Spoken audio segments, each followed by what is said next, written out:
coming to you from the city of Fenton, known as the City of Parks. Fenton has 7 developed parks, equaling over 350 developed acres. Here's the John Fabic Nature Preserve, one of the many parks here. And they also have, along with their parks, they have over 3 miles of walking and biking paths, which you can see go off in both directions here. They connect this park to, I believe, Fenton City Park. We'll go down there in just a little bit. They have a very, very nice system here. So come on, let's check this out. Obviously, this used to be the inside of somebody's house at some point. Warming themselves by the fire pit on the top of the hill, looking out over the view. Oh my gosh. I can't imagine why anybody would give this up voluntarily. Unless the same family is the same one who's building the huge house over the hill, which that might be the case. They got so much money they just donated this to the park. This wall here is obviously new, but this is part of the original house. This fireplace here is pretty cool. Swimming pool right next door. Let's check out the pool. All of this looks original.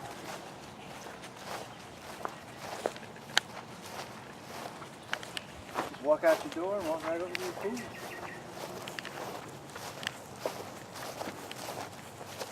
Part of the filtration system here, obviously.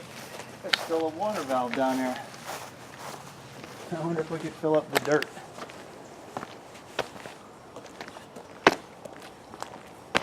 Cannonball! Maybe not.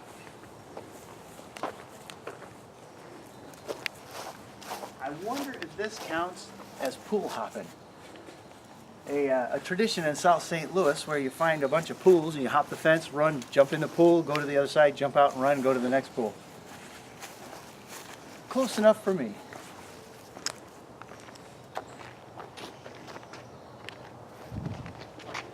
Well, I guess it's back up the hill.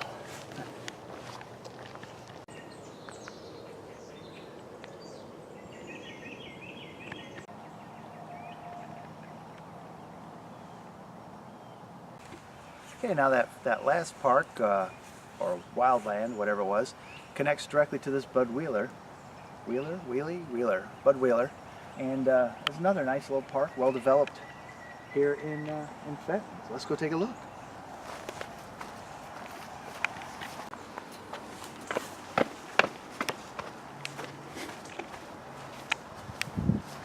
Nice little pavilion with a fire pit.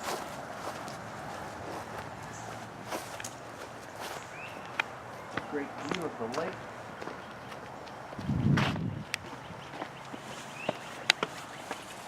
Squirrels.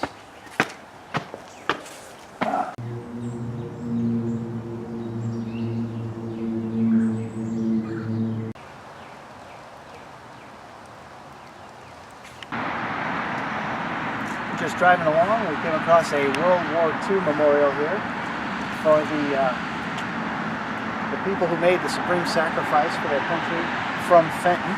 It's got a list of names on it.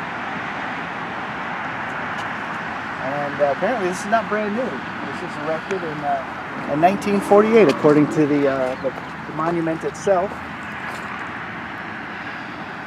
Very nice, very respectful. They're doing really good by their veterans here.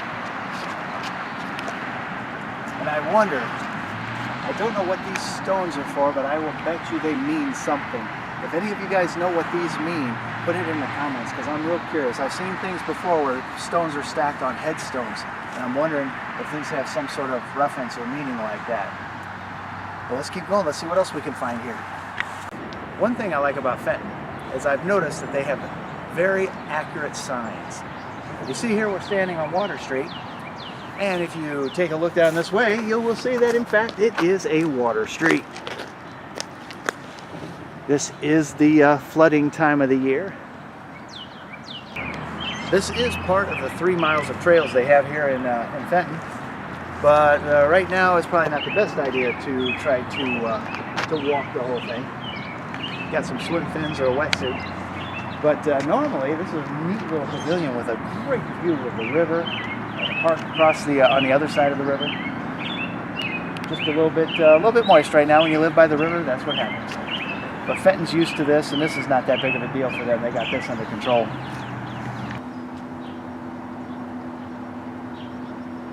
Okay, well, now Fenton itself was started originally with about 4 square blocks in the area now known as Old Town Fenton, which is where we're standing right now. And it got a lot of neat old houses left over from that era here. But this church caught my eye. It's no longer open. It's closed here to private property. But you can see the two old spires on there that look just so cool. You got the big round stained glass window in the front. I so wish we could go inside. Got a cool looking door with more stained glass on it there. And then right in the corner they got the cornerstone written something in there honoring St. Pauli the Apostle, I guess. I don't know. From 1918. I'll have to look that up when I get home and put some more information in the video there. AMDG. I have no idea what that is. But we can look at some more other cool houses in town here. Let's take a little walk.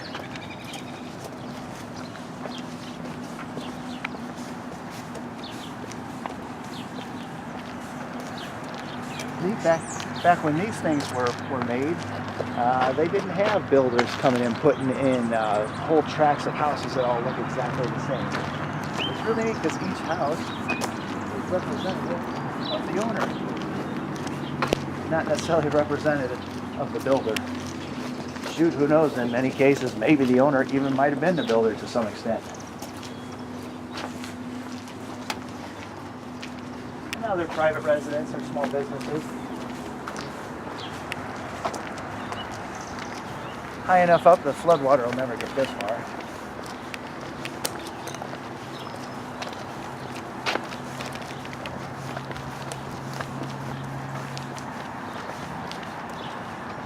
Obviously a lot of restoration going on around here. Bright colors, new paint. Really does look neat. This one might have been a doctor's office or something back in the day. Perhaps a little sweet shop.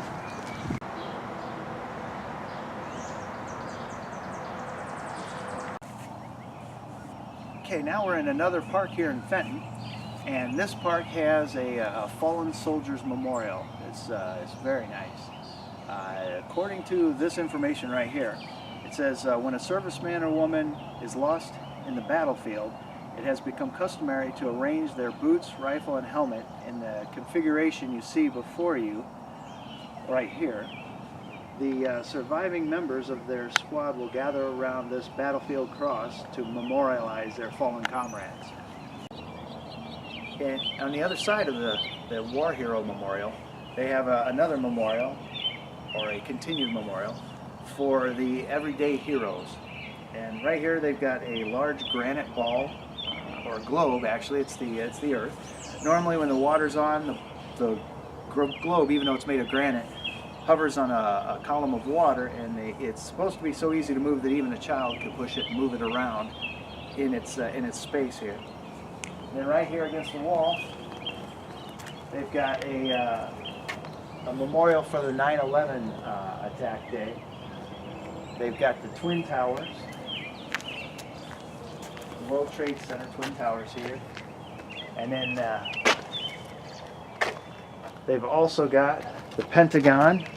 And if you look down here under the trade towers, they've built a granite pentagon around it, along with Shanksville, Somerset County, Pennsylvania, where they crashed the other plane that was taken over by the passengers and saved many people's lives. As well as all that, they've got bricks individually laid and dedicated to different people all around here. It's a little heartbreaking. It's a shame that something like this is even necessary. You read some of these bricks, here you've got John E. Sharp Sr. To the best husband, dad, and papa, we love and miss you a lot. It's just sad something like this even has to exist. Here they recognize the donation materials of people who helped build it. a memorial of area soldiers killed in action in general, not specifically 9/11, but anywhere.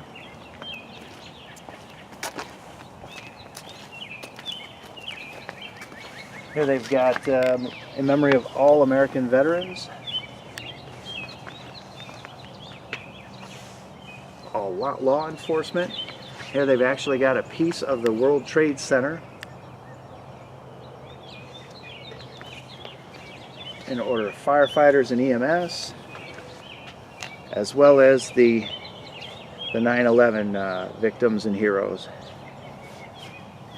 Very touching for such a small town to put together such a nice memorial. This really is way more than I expected. And I used to live in Fenton for a little while. I didn't even know about this. This is fantastic.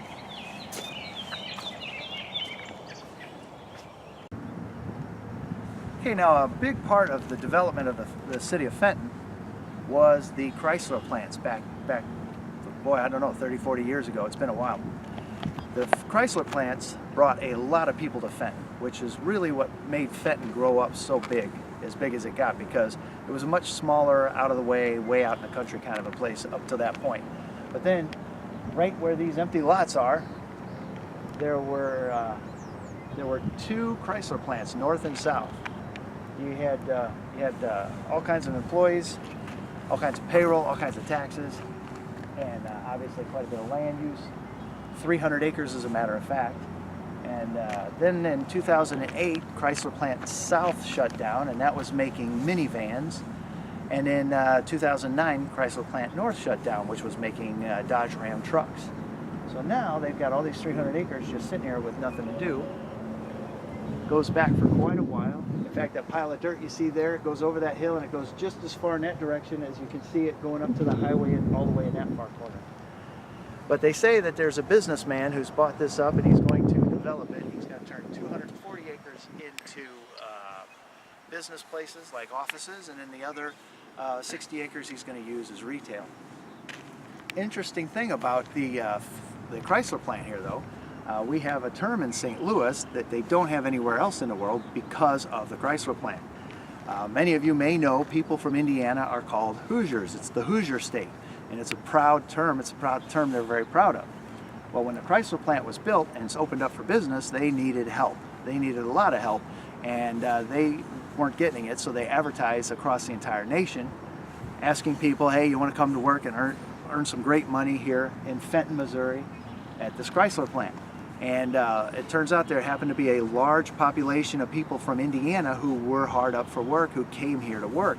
These happen to be very poor people, very low skills, low education, and they didn't exactly keep their places the cleanest. And so whenever they came here to St. Louis, people started calling them those Hoosiers.